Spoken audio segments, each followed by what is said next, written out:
Japan has the highest concentration of people over 100 years old of any developed nation on Earth. The country consistently ranks in the top 5 globally for overall life satisfaction, workplace productivity, and mental health stability.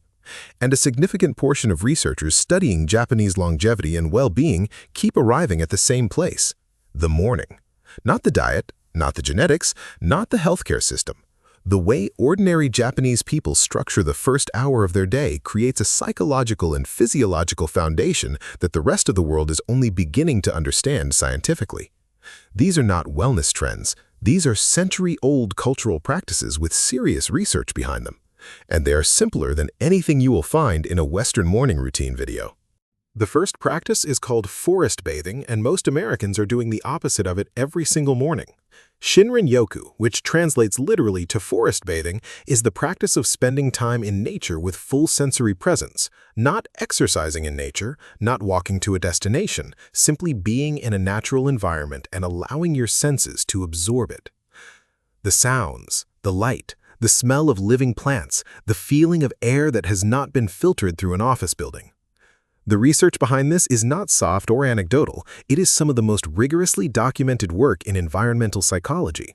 A landmark study conducted by King Lee at the Nippon Medical School in Tokyo, who is now considered the world's leading researcher on forest medicine, found that just 2 hours of Shinrin-yoku significantly decreased cortisol levels, lowered blood pressure, reduced pulse rate, and increased activity in the parasympathetic nervous system, the branch of your nervous system responsible for rest, recovery, and calm, focused attention. His research also found that time in natural environments increased natural killer cell activity, a critical component of immune function, by approximately 50%, and that increase lasted for up to 30 days after a single 2-hour exposure. The practical American version of this does not require a forest. It requires 15 minutes outside in the morning without your phone, a park, a backyard, a tree-lined street. The research shows that even urban green spaces produce measurable cortisol reduction when entered with full sensory attention rather than distraction. Most Americans wake up and immediately enter a screen. Their first sensory input of the day is artificial light, algorithmically curated anxiety, and the ambient stress of other people's problems delivered directly to their nervous system before their feet hit the floor. The Japanese practice says, give your nervous system something living first, something that evolved alongside human biology over hundreds of thousands of years and that your body still knows how to respond to. And then start your day from that baseline of calm instead of that baseline of stimulation. The second practice is Kaizen, and it is the one that will change how you think about productivity entirely. Kaizen is a Japanese philosophy developed in the post-World War II manufacturing sector, most famously implemented at Toyota, that means continuous improvement through small incremental steps, not dramatic transformation, not complete overhaul, 1% better every single day. The Western approach to morning routines is almost universally maximal. Wake up at 5 a.m., cold plunge, 90-minute workout, journal for 45 minutes, meditate, read for an hour, all before 7 a.m. It sounds impressive on paper, and for the first 3 days it is. And then life happens and the whole system collapses and you feel like a failure and you go back to doing nothing. Kaizen says the opposite. Find the smallest possible improvement, the one so small it is almost embarrassing, and do it without fail. Research published in the British Journal of General Practice by Dr. Robert Maurer, who wrote extensively on applying Kaizen to personal development, found that small, consistent actions bypass the amygdala's fear response that large behavioral changes trigger. When the brain perceives a major change, it activates resistance. When the change is small enough, the brain does not register it as threatening and allows it to become automatic. The Japanese morning application of this is extraordinarily simple. Before you do anything else in the morning, make one small improvement to your immediate environment, your bed, your desk, one thing. Fold the blanket, clear one surface, organize one drawer, something that takes under 2 minutes. This is not about cleanliness. Research from Princeton University's Neuroscience Institute found that physical clutter in your environment competes for your attention and reduces cognitive performance.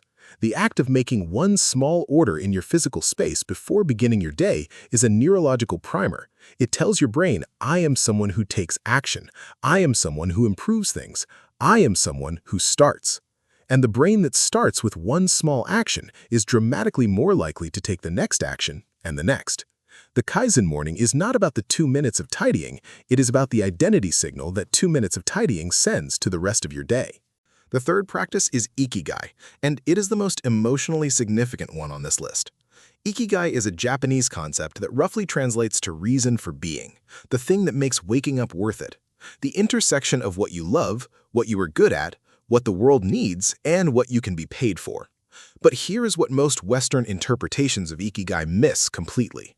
In Japanese culture, Ikigai does not have to be grand. It does not have to be a life purpose or a calling or a 5-year vision.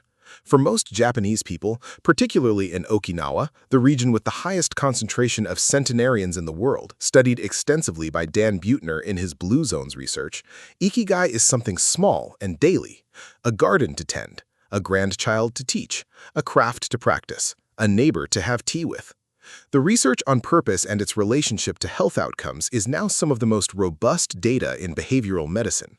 A study published in JAMA Psychiatry following over 6,000 Americans over 4 years found that people with a strong sense of life purpose had a significantly lower risk of sleep disturbances, a 47% lower likelihood of developing Alzheimer's disease, and dramatically lower rates of cardiovascular events.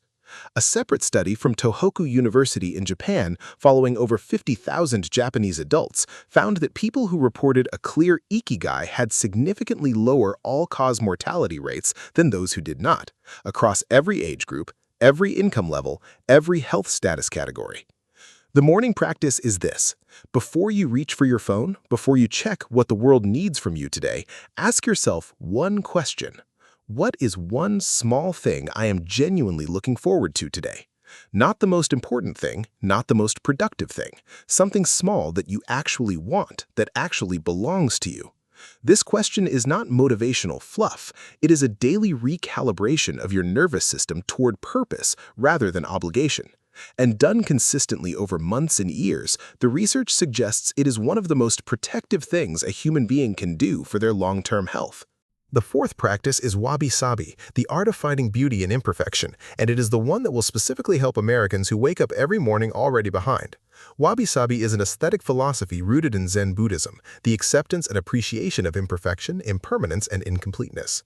The Japanese tea ceremony, one of the oldest ritualized practices in Japanese culture, deliberately incorporates imperfect vessels, asymmetrical arrangements, and unfinished elements, not as flaws to be apologized for, as features to be honored. In morning routine terms, Wabi-sabi is the antidote to the perfectionism that makes most Americans either overplan their mornings or abandon their routines entirely when one element breaks down. Research from York University in Canada studied the relationship between perfectionism and psychological well-being across multiple countries and found that Americans consistently scored higher on maladaptive perfectionism, the kind associated with fear of failure and self-criticism, than Japanese respondents, and that maladaptive perfectionism was one of the strongest predictors of procrastination, anxiety, and routine abandonment. The Wabi-sabi morning practice is radical in its simplicity.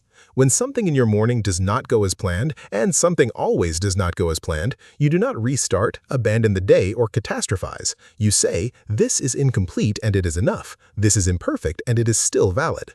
You slept through the alarm? Wabi-sabi. You only had time for 5 minutes instead of 30? Wabi-sabi. The meditation was distracted and restless? Wabi-sabi. A 2019 study from UC Berkeley found that self-compassion following failure, the ability to acknowledge a setback without excessive self-criticism, was a stronger predictor of long-term behavior change and goal achievement than motivation, discipline, or willpower. The Japanese have been practicing that finding for centuries without calling it self-compassion. They called it wabi-sabi, and they built it into their aesthetics, their architecture, their tea ceremonies, and their mornings. The fifth practice is the one that Japanese culture has maintained for over 1,000 years and that Western neuroscience has only recently caught up to explaining. It is called Ma, and it is the practice of intentional stillness between activities. Ma is a Japanese concept that has no direct English translation. It refers to the meaningful pause, the deliberate empty space between things, the breath between notes that makes music possible, the silence between words that gives them weight. In a morning context, Ma is the conscious practice of building brief but complete moments of stillness between each transition in your morning, between waking and rising, between rising and washing, between washing and eating, between eating and beginning work. Not long pauses, not meditation necessarily, just 3 to 5 conscious breaths, a full stop, a moment of presence between one state and the next. The neuroscience behind this is now well established. Research from the University of Southern California found that the brain's default mode network, the neural circuitry responsible for creativity, emotional processing, memory consolidation, and self-referential thinking, activates during precisely these kinds of unstructured transitional pauses. The moments between tasks are not wasted moments. They are the moments where the brain does some of its most important integration work.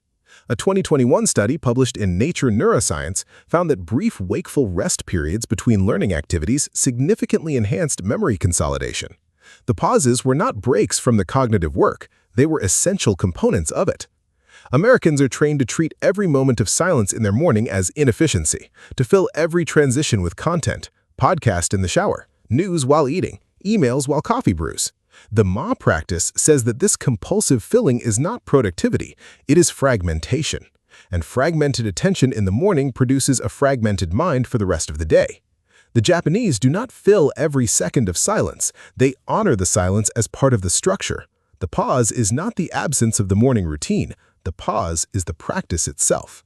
The common thread running through all 5 of these practices is something that sits in direct opposition to almost everything the Western wellness industry tells you about mornings. They are all about subtraction, not addition. Shinrin-yoku subtracts screens and artificial stimulation. Kaizen subtracts the overwhelming demand for total transformation. Ikigai subtracts the obligation-driven question of what you should do and replaces it with what you actually want. Wabi-sabi subtracts the perfectionism that turns one imperfect morning into a failed day. Ma subtracts the compulsive filling of every silence with content. Japan did not build a culture of longevity, mental health, and daily satisfaction by adding more to the morning. They built it by protecting the morning from the noise that accumulates when you are not paying attention. You do not need a longer morning routine. You need a quieter one. Start there. See you in the next one.